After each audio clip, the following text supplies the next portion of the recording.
Ouvindo e vendo. Hã? Sim, aqui normal. Vamos começar? Tudo certinho. Então tá bom, tá tudo jóia aí, né? Deixa eu conversar Estou com você. escutando gente falando aí. O que está acontecendo? Ó, o Denis manda pra escapadinho. Hã? Não estou entendendo mais nada. O que eu faço? Então, desespero. Não, ele vai no banco, né? Ele tá saindo de máscara. Primeiro não saía, não. Agora nem Seu no mercado Nelson. da minha casa. Seu Nelson, Mas é certo. Fala, meu filho. está me ouvindo aí? Estou ouvindo tranquilamente. O que o senhor está vendo na tela? Estou vendo? O que o senhor está vendo na tela aí? Estou vendo aqui o senhor Dejair falando, a Meire, Crivelin. Tá. Aula A tela. 36. Aula 36, sede perfeitos. É isso que você está vendo, Febrinho? Sim. Tranquilo. Ah, então tá bom. Então acho que dá para começar por aí, né? Ó, Dejair, seria interessante o pessoal que está participando desligar a câmera. Desligar a câmera? Não, o pessoal, porque senão fica o barulho aí se você não consegue ouvir. Até agora tinha uma pessoa falando o tempo todo, é que estava me atrapalhando, não sei quem era. Então, ela tem que desligar a câmera dela, Aham. tá? Esse aí eu não A câmera não, tem que desligar o som, seu Nelson. É Ah, só o o som. microfone. É só desligar Só o microfone. Ó, É o vocês têm que som. fazer o seguinte, senhores participantes, vocês têm que desligar o microfone. Quando vocês quiserem intervir, vocês ligam o microfone e falam. Beleza, camarada? Maravilha. Então vamos dar início? Vamos fazer uma prece aqui para a gente começar? Deus, nosso Pai de amor e bondade, nós estamos dando início a uma reunião de estudos do Evangelho segundo o Espiritismo, agradecendo por dispormos desta oportunidade, por todas as bênçãos que nos envolvem, e rogando a assistência amiga e fraterna dos bons espíritos, para que nós tenhamos aqui um bom estudo e um bom aproveitamento. Sede conosco, Senhor, abençoai-nos e que assim seja. Pessoal, é o seguinte, então, essa tela que eu estou mostrando aí, que parece a camisa da seleção da Argentina, refere-se ao tema que vai ser tratado hoje. A aula 36, o capítulo é Sede Perfeitos, 17, os itens 5, 6 e 10. Os assuntos que vão ser tratados aí são a parábola do semeador, que está no item 5 e 6, nos itens 5 e 6, e o item 10, cujo título é O Homem no Mundo. Tá? Nós vamos começar a nossa análise aqui pela parábola. Nós vamos apresentar, do jeito que ela está no Evangelho, traduzido aí pelo Herculano Pires, no capítulo 13 de Mateus, dos itens 1 a 9. Vamos acompanhar aqui. Naquele dia, saindo Jesus de casa, assentou-se à borda do mar. E veio para ele muita gente, de tal sorte que, entrando numa barca, se assentou, e toda a gente estava em pé na ribeira. E lhes falou muitas coisas por parábolas, dizendo: Eis aí que saiu o que semeia a semear. E quando semeava, uma parte das sementes caiu junto da estrada, e vieram as aves do céu e comeram-na. Outra, porém, caiu em pedregulhos, onde não tinha muita terra, e logo nasceu, porque não tinha altura de terra. Mas ao sair o sol, se queimou, e porque não tinha raiz, se secou. Outra, igualmente caiu sobre os espinhos, e cresceram os espinhos, estes a afogaram. Outra, enfim, caiu em boa terra e dava frutos, havendo grãos que rendiam a 100 por um, outros a 60, outros a 30. O que tem ouvidos de ouvir, ouça. Bom, essa é a parábola que está em Mateus 13, de 1 a 9. E também é interessante a gente citar como curiosidade que esta parábola está no Evangelho de Marcos, no capítulo 4, e também no Evangelho de Lucas, no capítulo 8. Uma ou outra variação, mas no geral é isso aí. A questão básica, nós vamos focar, inclusive aqui nesse estudo, e que eu vou mostrar aqui para vocês, é uma reflexão que se nos apresenta. Vocês estão vendo esse texto que está aí? Lei de igualdade, igualdade natural, tudo mais, né? Muito bem. A questão que eu quero apresentar de início como reflexão para nós é o seguinte. Jesus faz uma apreciação nessa parábola sobre as diferentes maneiras de aceitar, de entender e de praticar a mensagem do Evangelho. Então, ele fala em atitudes diferentes da parte das pessoas.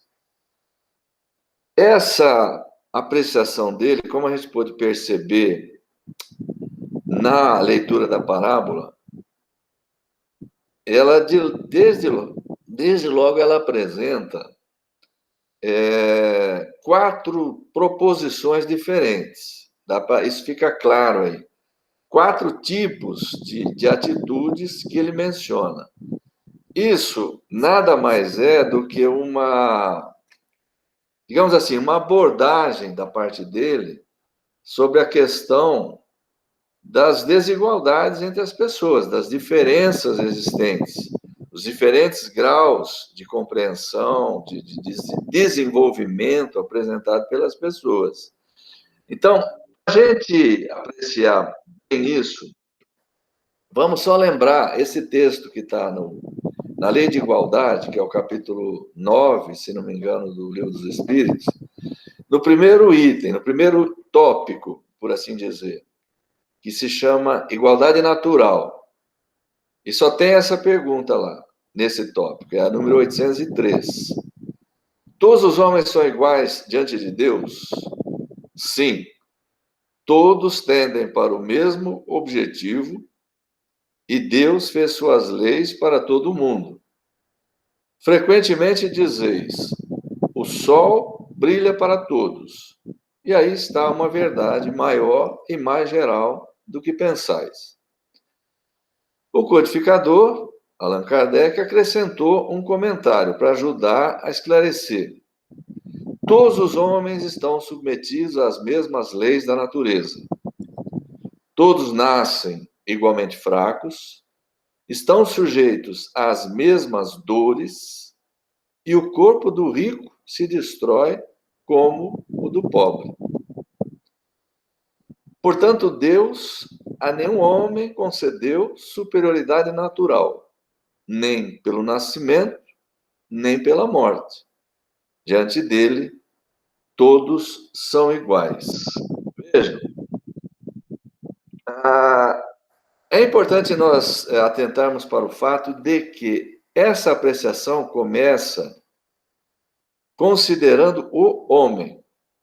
Então, homem é uma terminologia apresentada pelo Allan Kardec ao longo da codificação e que sempre se refere ao espírito encarnado, né? Então, essa análise que a gente faz, que ele começa a fazer aqui, né, diante de Deus, todos os homens são iguais, e essa resposta que vem aí está norteada por esse princípio, considerando o homem, o ser humano aqui, o espírito encarnado. Vocês podem olhar, trata-se de igualdade natural. E o que é que se fala ali? Fala-se de doença, fala-se de fragilidade corporal, de como a criança nasce frágil, como que o corpo de um se destrói, o outro também, que ninguém tem privilégio de nascimento, nem de morte, etc, etc. Portanto, fica mais do que evidente que essa abordagem está se referindo ao homem. Ainda não se está falando aí do espírito. Então, eu vou apresentar aqui o texto seguinte. A pergunta seguinte, ainda dentro do Lei de Igualdade, que é 804, está dentro desse tópico, cujo subtítulo é Desigualdade das Aptidões. Então, quando se fala em aptidões, evidentemente, nós estamos falando de tudo que diz respeito às qualidades do homem, a princípio. Porque veja o que ele perguntou. Por que Deus não concedeu as mesmas aptidões a todos os homens? Era natural que ele perguntasse isso, porque ali atrás a abordagem havia girado em torno do homem. E havia sido dito, não, são iguais diante de Deus, etc, etc. Citaram um monte de aspectos ali, onde a igualdade prepondera, né? Aí era natural que ele perguntasse, mas é óbvio que olhando o cenário da Terra, você vê que não é todo mundo igual. Então, por que todo mundo não tem as mesmas aptidões? Não é todo mundo igual? Né? Aí é que se começa, então, a considerar, e é imprescindível fazer isso, porque senão nós nunca iríamos chegar a um acordo sobre essa questão da igualdade entre as pessoas. Aí é que se começa a considerar a questão do espírito, da anterioridade da alma, da pré-existência da alma, do grau de maturidade, de experiência. Vamos ler a resposta que foi dada aí. Veja que ele começa a abordar a questão agora do ponto de vista do espírito. Deus criou iguais todos os espíritos, mas cada um deles vive há mais ou menos tempo. E, por conseguinte, possui mais ou menos aquisições. A diferença, então, aí que começa a explicar. Por que tem tanta diferença, tanta desigualdade? Primeiro, grau de experiência de cada um. O que significa isso? Tempo de existência do espírito, idade do espírito, não do homem mais. E segundo ponto, segundo fator, gerador de desigualdades. O primeiro foi grau de experiência, idade do espírito, tempo que o espírito tem. E o segundo fator, gerador de desigualdades, atualmente, no cenário que a gente olha e vê, vontade, que lhes constitui o livre-arbítrio. Daí, uns se aperfeiçoarem mais rapidamente, o que lhes dá aptidões diversas. A resposta vai continuar assim. A interação das aptidões é necessária, a fim de que cada um possa concorrer para os desígnios da providência, no limite do desenvolvimento de suas forças físicas e intelectuais. O que um não faz, o outro faz. É assim que cada um tem o seu papel útil. Além disso, sendo solidários entre si, todos os mundos sendo solidários entre si, é necessário que os habitantes dos mundos superiores, que na sua maioria foram criados antes do vosso, venham aqui habitar para vos dar o exemplo. Vejam só. Eu vou passar o slide seguinte.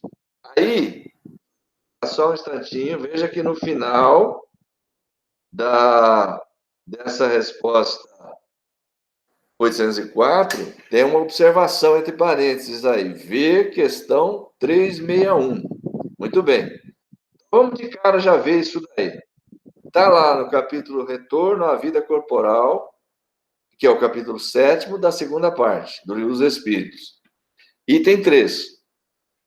Faculdades morais e intelectuais do homem. Vejam bem, do homem. E a pergunta que ele cita lá. Qual a origem no homem, de suas qualidades morais, boas ou más. E a resposta: são as do espírito que nele está encarnado. Quanto mais puro é esse espírito, mais propenso ao bem é o homem. E uma segunda questãozinha dentro dessa. Parece resultar daí que o homem de bem é a encarnação de um bom espírito e o homem vicioso a de um espírito mau. Sim, mas diz de preferência que é um espírito imperfeito. Do contrário, poder-se-ia acreditar na existência de espíritos sempre maus, a que chamais demônios.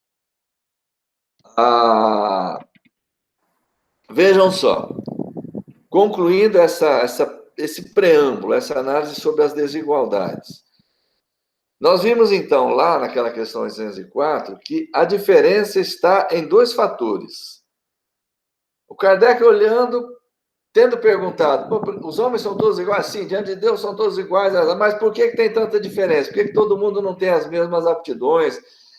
E aí vamos entender aptidões, inclusive como incluindo aí as qualidades morais, os sentimentos, a bondade, tudo que qualifica o espírito, todas as qualidades do espírito. Por que então tem tanta diferença? Um tem talento para uma coisa, outro tem para outra, um sabe uma coisa, outro não sabe, um é mais inteligente, outro é menos, né? E foi dito, então, aquelas duas coisas que eu já destaquei anteriormente. Primeiro fator, grau de experiência. O que é isso? Está embaixo aí. Tempo. Tempo de vida do espírito. Idade espiritual. Então, você tem um espírito com 1 bilhão de anos, 1 bilhão de anos, digamos assim, e você tem outro com 500 milhões de anos, ou seja, a metade. É de se supor, naturalmente, que aquele que tem o dobro do tempo esteja mais adiantado, embora isso não seja uma regra. Por que não é uma regra? Por causa do segundo fator. Vontade. O que é vontade? Está embaixo aí, no item 2. Modo de aplicar o livre-arbítrio. Consequência do livre-arbítrio. O modo como cada um se aplica. O modo como cada um se esforça. A intensidade dessa aplicação. O esforço que cada um coloca no sentido de melhorar-se a si mesmo. E, portanto, de crescer. Tanto do ponto de vista do desenvolvimento intelectual, da aquisição de conhecimento, desenvolvimento cultural, como também, e principalmente, do ponto de vista da moralidade, das virtudes, vamos dizer assim. Aí você entraria na questão da caridade, do amor, da humildade, todas as virtudes que normalmente são relacionadas. Então, dessa forma, nós chegamos à seguinte conclusão. Os espíritos são todos iguais diante de Deus? É óbvio que essa resposta tem que ser sim.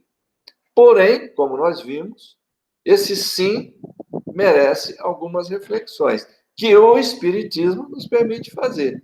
Porque o Espiritismo considera a questão fundamental da anterioridade da alma. Se nós tomássemos apenas cada homem, olhando para cada um aqui na Terra, do modo como cada um se encontra, do nascimento até aqui, e tentássemos justificar todas as diferenças, todas as desigualdades, todos os problemas existentes que afligem um e não afligem o outro, enfim, tudo aquilo que é a realidade de cada um, considerando apenas o homem do ponto de vista da existência atual, como quer a doutrina católica, a doutrina protestante, enfim, as doutrinas cristãs tradicionais, do ponto de vista da unicidade da existência, nós não íamos compreender essas diferenças todas que existem. Ora, nós vimos ali atrás uma questão interessante. Deixa eu só voltar aqui. 2, vontade. Quer dizer, a vontade constitui o livre-arbítrio, daí uns se aperfeiçoarem mais rapidamente, o que lhes dá aptidões diversas. Então, só lembrando rapidamente, no capítulo 1º da segunda parte do Livro dos Espíritos, a segunda parte se chama O Mundo dos Espíritos. E o capítulo 1º se chama Dos Espíritos.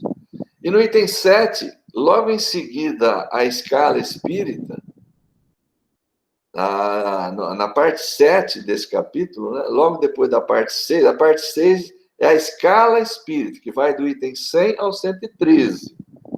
Aí do 114 até o 127, por aí, se me fala a memória, nós temos esse tópico, progressão dos espíritos. E dentro dessa análise, nós temos essa questãozinha, 117.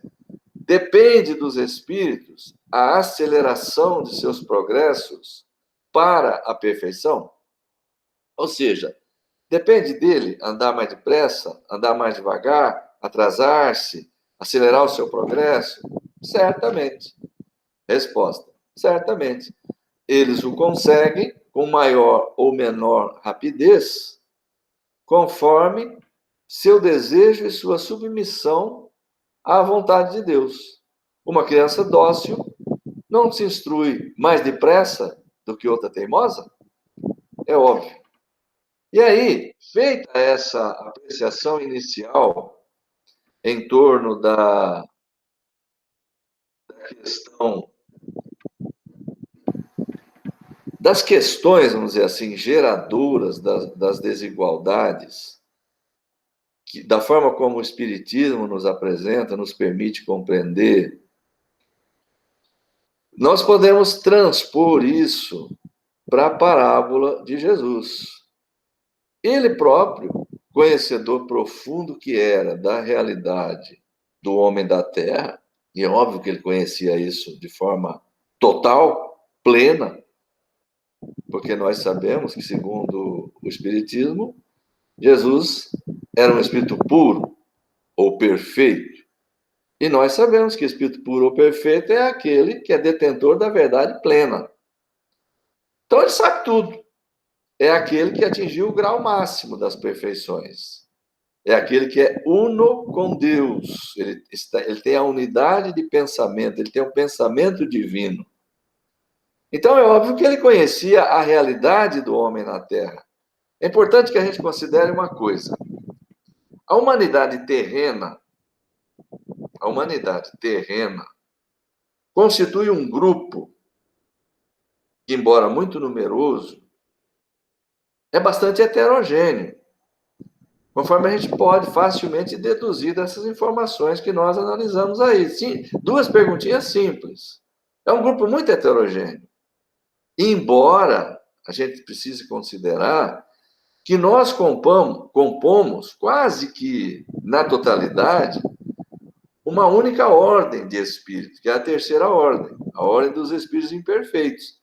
Só que se a gente levar em conta o limite inferior e o limite superior dessa ordem, facilmente nós vamos compreender que aqui dentro nós vamos ter espíritos de diferentes graus, espíritos muito diferentes entre si, conquanto tenhamos que considerar que todos ainda são portadores, em grau maior ou menor, de imperfeições. Daí, estarmos ainda habitando um mundo de provas e expiações. Isso é típico de espírito de terceira ordem, espírito imperfeito, que está sujeito a provas e expiações. Por quê? Porque o espírito de segunda ordem já não está sujeito a expiações, somente a provas, porque ainda não é perfeito. Então, se a gente considerar isso, nós compomos realmente um todo muito heterogêneo. E isso explica essas desigualdades. Então, voltando à parábola, nós vamos entender essas propostas de Jesus partindo exatamente desse olhar espírita. Vamos voltar para a parábola a partir do ponto em que ele começa a dar a explicação aos discípulos, porque eles pediram, acerca dela. Eles estranharam, pediram explicações e tal, porque, segundo dizem os estudiosos, isso também não era de estranhar que eles pedissem explicações, Porque, segundo os estudiosos, essa parábola foi a primeira de todas as parábolas propostas por Jesus. Então, ele propôs muitas outras, mas essa aqui causou logo um impacto diferente. E eles perguntaram a ele o que aquilo queria dizer. Então, ele deu essa explicação aí. Vamos começar aqui por ela. Vamos ler o texto para depois a gente fazer os comentários. Ouvi, pois, isso é conforme está lá em Mateus 13 ainda, do versículo 18 ao 23. Ouvi, pois, vós outros, a parábola do semeador. Todo aquele que ouve a palavra do reino e não a entende, vem o mal e arrebata o que se semeou no seu coração. Este é o que recebeu a semente junto da estrada. Mas o que recebeu a semente no pedregulho, este é o que ouve a palavra e logo a recebe com gosto. Porém, ele não tem em si raiz. Antes, é de pouca duração. E quando lhe sobrevém tribulação e perseguição por amor da palavra, logo se escandaliza. Essa é a segunda proposição. E tem uma terceira. O que recebeu a semente entre espinhos, este é o que ouve a palavra, porém, os cuidados deste mundo e o engano das riquezas sufocam a palavra e fica infrutuosa. Não dá resultado, não dá fruto. E, finalmente, a quarta proposição. E o que recebeu a semente em boa terra, este ouve a palavra e a entende, e dá frutos. E assim, um dá 100, e outro 60, e outro 30 por um. Essa foi a explicação dada, então, por Jesus ao ser perguntado. Eu vou passar rapidinho aqui o comentário que o Kardec faz no item 6 do Evangelho segundo o Espiritismo, que compete a nós estudar hoje, abordando a questão. Ele é bem sucinto. Ele fala assim: a parábola da semente representa perfeitamente as diversas maneiras pelas quais podemos aproveitar os ensinamentos do Evangelho. Quantas pessoas há, na verdade, para as quais eles não passam, esses ensinamentos do Evangelho, não passam de letra morta, que, à semelhança das sementes caídas nas pedras, não produzem nenhum fruto. Vamos analisar calmamente aquela questão, do ponto de vista da visão espírita, do ponto da visão espírita, evidentemente, do ponto de vista espírita. Estou mostrando aí agora as 4 proposições que Jesus apresenta, e ele, para cada uma dessas situações, ele apresentou vamos dizer assim, uma justificativa. Ele deu um porquê. Acontece assim, com algumas pessoas acontece isso por causa disso, em função disso. Então, veja bem, a primeira situação que ele apresenta lá, quando ele fala assim, o semeador saiu a semear, ele vai explicar assim, isso nem precisava, mas vamos mencionar rapidamente. A semente é óbvio, a semente é a mensagem do Evangelho. Isso não é novidade para ninguém. Semente é a mensagem do Evangelho. E as diferentes situações, as diferentes proposições aí representam, obviamente, como o Kardec comentou, o modo como nós recebemos, aceitamos, compreendemos, enfim, e colocamos em prática. Então, são 4 proposições. Primeira, ele fala de um conjunto de sementes que caem à beira do caminho, ali na beira da estrada. E aí ele diz assim, e vêm os pássaros e comem. Essa é a primeira proposição. E quando ele vai explicar, ele fala, isso daí é quando a pessoa recebe a mensagem do Evangelho, mas não entende, não compreende. Aí vem o mal, vem o maligno, Marcos usa a palavra Satanás, Lucas usa a palavra diabo, mas no fim é tudo a mesma coisa. Vem o mal e retira dali aquilo que se semeou, para que não dê fruto.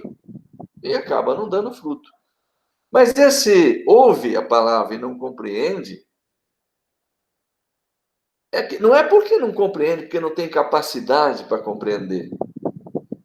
É porque é aquela atitude daquela pessoa que não está afim. É aquela pessoa que fala assim, não, isso deixa para depois, deixa para outra hora, eu não estou interessado nisso agora, eu tenho agora assuntos mais importantes a tratar, tenho questões mais prementes, então esse assunto a gente vai deixar para mais tarde. Então, essa desatenção, esse pouco caso, essa impermeabilidade, quer dizer, a mensagem não penetra pela pouca receptividade da pessoa. Então ele fala assim, aí vem o mal e retira, para que não dê fruto. Ora, é um significado simples, evidentemente. O mal, a palavra mal, o maligno, é usado em Mateus, Satanás em Marcos, como eu disse, diabo em Lucas, mas tudo a mesma coisa. São as dificuldades inerentes a cada pessoa, as paixões, as influências que são exercidas, o modo como nós permitimos, naturalmente, que essas influências se exerçam. Então, muitas vezes, a gente está pouco receptivo mesmo. A pessoa está pouco receptiva. Porque ela está mais preocupada com outras coisas.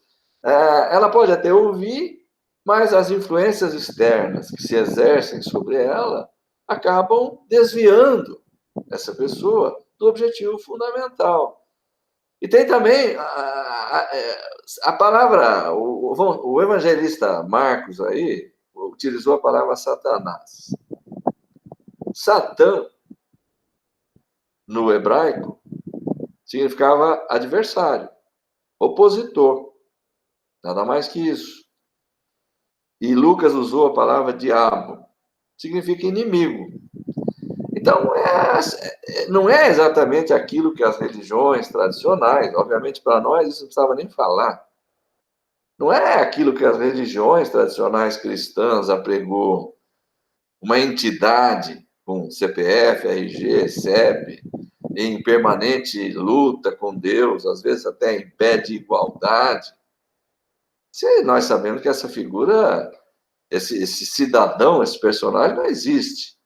Então, isso se refere ao mal, de uma forma geral, às influências malignas, a forma como nós permitimos que prepondere sobre nós.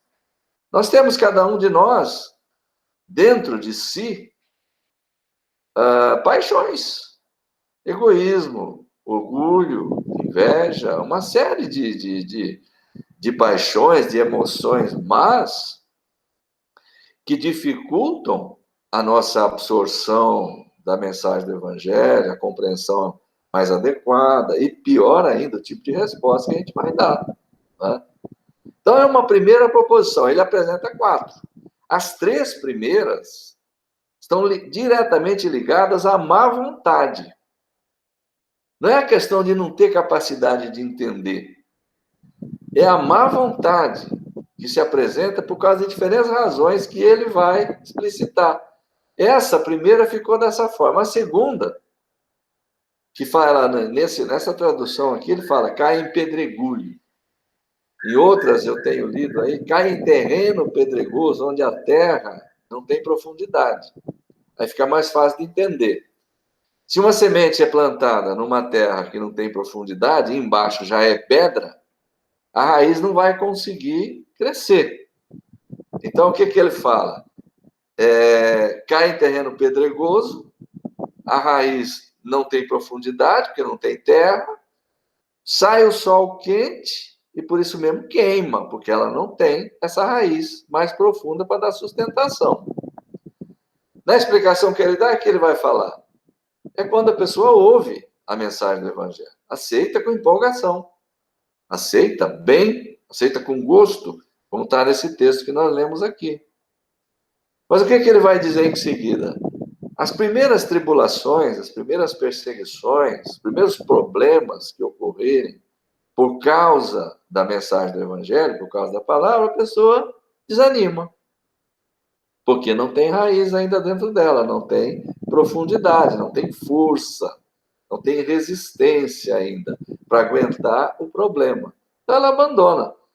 Eu tenho associado isso com a questão da pessoa que chega ao centro espírita e geralmente a pessoa vem trazida pelo sofrimento, vem em busca de auxílio. E é bom que venha mesmo, porque a pessoa vai ser acolhida, vai ser recebida, vai receber apoio e tudo mais. Isso é ótimo.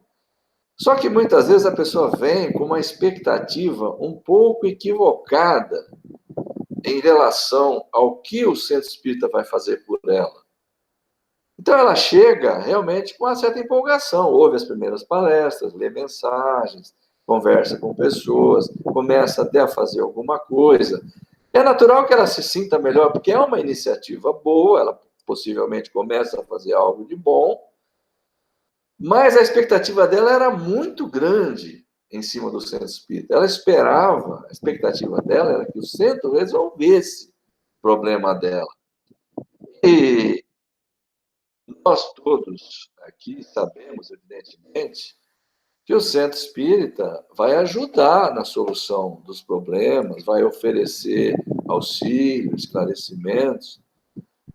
Eu tenho dito, por exemplo, a gente sabe disso, todos nós sabemos disso, o principal, o mais forte aspecto consolador do espiritismo é exatamente o conteúdo de esclarecimento que ele proporciona para a pessoa, para que ela possa se situar mais adequadamente diante da vida, compreender melhor as circunstâncias da vida, com essa visão nova que ela vai ter.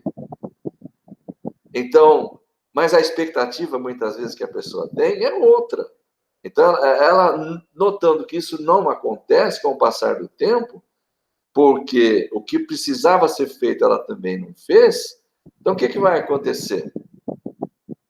Os problemas não se resolvem, o sofrimento pode permanecer, ela vai ter uma decepção, vai ter uma certa frustração e vai abandonar. Por que vai abandonar? Porque não estudou, não aprofundou, não, vamos dizer assim, não interiorizou uma compreensão melhor. Então, ela não tem raiz profunda, não tem uma resistência mais forte que permita a ela superar e vencer por si mesma as dificuldades, porque cada um tem que carregar a própria cruz.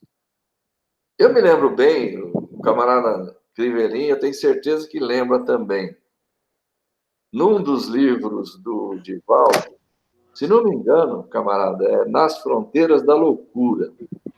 Tem uma frase, essa eu nunca esqueci, e faz muito tempo que eu li esse livro, atribuída ao Dr. Bezerra de Menezes, espírito, em que ele diz uma coisa, é esse aí, a minha capa é essa mesmo, em que ele diz, referindo-se ao trabalho desenvolvido por ele, pela equipe, em prol dos desencarnados, necessitados, sofredores, dos encarnados também, tem uma frase dele que ele diz assim: nós podemos ajudar a carregar a cruz, não, porém, mudá-la de ombros, porque a carga pertence a cada um. Lembra disso, camarada? A carga pertence a cada um, é verdade.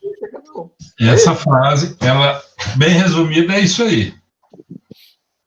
Então, como a pessoa chega com uma expectativa um pouco equivocada, às vezes construída por informações que ela teve, enfim, ela chega com uma expectativa diferente. Vendo que o centro não resolve o problema na proporção que ela achou que iria resolver, ela vai embora, ela abandona. É o que Jesus vai nos dizer lá, eu vou voltar, vocês, acho que vocês têm aí para ver ainda, né? É aquela parte da semente que ele fala que cai em terreno pedregoso, não tem raiz, começa a ter problema, a pessoa até tinha recebido bem, mas a coisa começa a não dar muito certo, a pessoa abandona. A terceira proposição que ele apresenta, que leva em conta essas desigualdades entre as pessoas, mas que é fruto não da incapacidade de entender, é fruto da má vontade também. Essas três primeiras são todas elas fruto da má vontade. Essa terceira, ele fala assim: uma parte da semente cai em meio a espinheiros. Aí os espinhos crescem e sufocam a semente. Muito bem. Quando ele vai explicar o que ele falou, a pessoa recebe a mensagem do Evangelho, até recebe. Mas as preocupações do mundo, e aí você pode colocar os prazeres mundanos, os gozos, o fascínio das riquezas, ele cita isso textualmente, acabam exercendo sobre a pessoa uma influência maior, acabam tendo preponderância. E aquele pálido impulso inicial que havia surgido não resiste, porque a pressão do mundo se torna mais forte, a pessoa não tem em si uma resistência. Esse espinheiro representado pelas atrações, pelos gozos, pelos prazeres, pela riqueza, por tudo, enfim, que o mundo oferece, acabam ganhando preponderância. Por quê? Porque a pessoa, naturalmente, permite que isso aconteça. Então, aquele pálido impulso espiritual que havia surgido, facilmente se desvanece diante de atrações que, para ela, acabam tendo preponderância maior. E aí ele chega na quarta. Aí sim, aí nós vamos encontrar uma proposição diferente. A semente que cai em boa terra e dá fruto. Então, lembrando aquilo que nós lemos lá atrás, na questão 804 do Livro dos Espíritos, há dois fatores geradores de desigualdade. Vou colocar na tela de novo aqui, camarada, acho que facilita, né? Ali, dois fatores geradores de desigualdade. Falta de experiência e vontade. Os espíritos têm idades espirituais diferentes, experiências diferentes. Então, eu havia dito assim, é de se supor que um espírito com 1 bilhão de anos esteja mais adiantado do que um com 500 mil anos. É de se supor. Esse é o fator fundamental que justifica a questão das desigualdades. Um deles. A igualdade, a questão da igualdade é muito importante que a gente deixe isso bem claro no nosso estudo aqui, embora para nós talvez não seja tão importante ressaltar isso. Mas vamos lá. É importante a gente ter sempre em mente que a igualdade, tanto quanto do ponto de vista do homem, como está na questão 803, como do ponto de vista do espírito, como começa a ser abordado na questão 804, a igualdade, do ponto de vista do espírito, onde é que está? Na origem, no nascimento, na criação. Ali, o que o Espiritismo diz? Todos são criados em condições de igualdade. Não há privilégios, não há desigualdades. A criação divina não tem privilégios. A partir desse momento, porém, em que cada espírito é criado, cada um começa a traçar o seu roteiro de crescimento. E ao longo do tempo, as desigualdades irão se estabelecendo como função do segundo fator. Vamos supor que todos fossem criados ao mesmo tempo. Vamos pegar aqui nós que estamos aqui, não sei quantos estamos, mas vamos supor que seja 10. Se tiver 10, já está bom demais. Né? Se tiver, eu não consigo ver aqui quantos tem, mas deve ter uns 10. Não, acho que tem 7. Sei lá. Vamos supor que seja 10. Hã? 7. Vamos, então, imaginar, por suposição, que todos nós, que não temos como aferir isso, mas vamos imaginar, um exercício de imaginação, todos nós tivéssemos sido criados como espírito no mesmo momento. É um exercício para se pensar. Então, nós teríamos todos hoje a mesma idade espiritual. Aí nós eliminaríamos o primeiro fator que está aí nesse slide, o fator tempo. Mas nós ficaríamos com o segundo. Ao longo de todo esse tempo, vamos supor que esse tempo seja, só supondo, nós não temos ideia disso, mas vamos supor que esse tempo seja 1 milhão de anos. Vamos supor que esse tempo seja 1 milhão de anos. Então, todos nós teríamos 1 milhão de anos. Mas ainda assim, em consequência do segundo fator, que é o uso do livre-arbítrio, a vontade, nós estaríamos em condições diferentes, espiritualmente falando. Uns já progrediram mais, outros progrediram menos. Isso é inevitável, é função do livre-arbítrio. Então, vamos voltar lá na frente novamente. Nós estávamos aqui. Essa semente que caiu em boa terra vai pegar as pessoas bem receptivas, bem prontas para receber a mensagem do Evangelho, aceitando, de coração aberto. Essa terra boa é o coração receptivo, né? As 3 primeiras, encontramos uma situação diferente, dureza de coração, uma certa impermeabilidade, ainda preponderando paixões de uma forma mais acentuada. Aqui, chegamos num ponto em que todos recebem bem. A mensagem encontra ressonância, mas é de se observar, aí, eu acho que todos nós vamos nos lembrar desse detalhe que está lá na parábola, que mesmo nessa situação aí, mesmo caindo em terra boa, ele dá 3 proporções diferentes de rendimento. Não é isso? 3 proporções diferentes. Ele poderia ter dado 100, 200. Poderia ter dado, porque nós somos diferentes. Todos somos diferentes, mesmo com boa vontade. E aí entra o fator, realmente, capacidade. Capacidade própria de cada um. Embora com boa vontade, um vai dar um resultado melhor, o outro vai dar um resultado menos bom. Ele fala 1 a 100 por um, outro a 60, outro a 30. Ele deu 3 proporções. Poderia ter dado um montão de outras. Então, voltando para a gente caminhar para o fechamento disso aqui.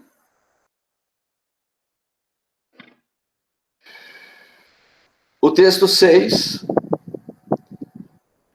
que o Kardec... Vou dar continuidade ao texto 6, ao item 6, porque eu só comecei. E lá ele fala a parábola sendo aplicada à maneira de receber o evangelho. Né? Aqui, nessa parte, ele fala das categorias de espíritas. Então, ele fala aí, outra aplicação, não menos justa, é a que se pode fazer às diferentes categorias de espíritas. Não nos oferece o símbolo dos que se apegam apenas aos fenômenos materiais, não tirando dos mesmos nenhuma consequência, pois que neles só veem um objetivo de curiosidade? Dos que só procuram o brilho das comunicações espíritas, interessando-se apenas enquanto satisfazem-lhes a imaginação, mas que após ouvi-las continuam frios e indiferentes como antes? Que acham muito bons os conselhos e os admiram, mas para aplicá-los aos outros e não a si mesmos? E aqueles, finalmente, para os quais essas instruções são como as sementes, que caíram na boa terra. Vejam, eu não vou ler esses textos aqui, porque não tem tempo, tá? O livro dos Médiuns, e também eu vi isso já no livro Viagem Espírita, em 1862, ele detalha mais essa questão das diferentes categorias de espíritas. Ele divide realmente em 3 lá. Aquelas que creem pura e simplesmente nas manifestações, E depois aqueles que vão um pouco além, compreendem a parte filosófica, tarará, mas não praticam, etc, etc. E no fim ele vai chegar à questão daqueles que realmente não se contentam em admirar, que se esforçam, que procuram reprimir as más tendências. É aquilo que a gente lê também no capítulo, nesse capítulo aqui, né? Sede perfeito, se não me falha a memória, como se reconhece o verdadeiro espírito, né? Pela sua transformação moral e pelos esforços que faz em domar suas más inclinações, né? E ele compara, então, aqui, esse é o verdadeiro, ou seja, o espírito é cristão. Mas ele também fala de uma quarta categoria, que são os exaltados. São aqueles que aceitam facilmente tudo que chega aí do mundo espiritual, não examina nada, não analisa. E uma simples reflexão, uma simples verificação demonstraria que as pessoas aceitam tudo. Enfim, resta aí apenas esse item, 10, que é o homem no mundo. Mas como é um texto muito longo, só falta esse, para terminar, eu proponho aos companheiros, se quiserem apresentar algum comentário, embora eu não dei oportunidade para ninguém até agora, estou falando, mas fiquem à vontade, a gente, 2, 3 minutinhos agora no final, né? E vamos deixar esse item 10 aí, depois, se houver uma outra oportunidade, a gente volta a ele. Fica aí aberto. Camarada, fala alguma coisa aí. Não, perfeito. Está perfeito, está bem resumido, está bem colocado. Esse modelo de estudo aqui, para nós, é novo, né? Sim. Então, a gente está apanhando aqui, a gente não sabe fazer direito, a iluminação aqui, não sei se deixa vocês verem adequadamente a minha cara. Aí está perfeito, aqui... Não. Mais ou menos. Tinha colocado aqui até uma luminária para melhorar, viu? Mas não melhora nada. Melhorou nada. Melhor não, esse é melhor. Só me atrapalhou. Judia menos. Só me atrapalhou. Então, vamos ficar assim, a próxima semana, quem dá a sequência aí, se não me engano, é o Mário. Eu não lembro de ter visto o Mário aqui hoje na nossa sala, como o pessoal chama, né? Mas ele sabe, o seu Nelson já mandou a programação. Próxima semana é o camarada Mário. Então, nós vamos fazer o seguinte. A proposta é a gente fazer uma prece e preparar, todos nós, oferecermos aqui um pensamento, uma vibração, um pensamento positivo, criando uma vibração saudável, boa, para que possam ser beneficiados aqueles espíritos que seriam atendidos hoje nas nossas reuniões mediúnicas, que não se estão realizando presencialmente, fisicamente, por nós, em função das razões conhecidas de todos. Mas nós rogamos a Deus, rogamos a Jesus, em benefício de todos os nossos irmãos desencarnados, aqueles que ainda se encontrem envolvidos com dificuldades, com aflições, com sofrimentos, aqueles que ainda necessitem de auxílio, de orientação, aqueles que ainda se achem debaixo de paixões mais fortes, enfim, que as bênçãos divinas, bênçãos de amor, bênçãos de socorro, de reconforto espiritual, possam envolver a cada um, e que o nosso pensamento, a partir de agora, permaneça junto daquele trabalho que seria feito em prol desses nossos irmãos. Que as bênçãos divinas estejam com todos nós, que Deus nos abençoe.